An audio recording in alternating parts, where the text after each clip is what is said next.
আমি এখন জম্পুই হিলে রয়েছি।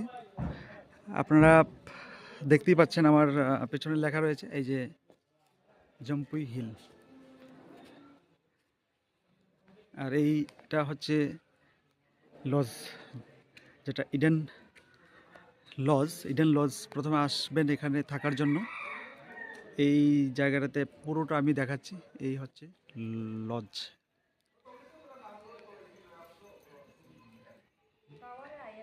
মানুষ এই জায়গাটা আছে। আর এখানটার ভিউ আপনারা দেখতেই পাচ্ছেন পেছন দিকটায়। যদি আমরা দেখাই, অনেক গাড়ি এই সমস্ত কিছু দাঁড়িয়ে রয়েছে। এই আমার পেছনেও এই যে গাড়িটা রয়েছে দেখুন। এখানটায় লজের দরজা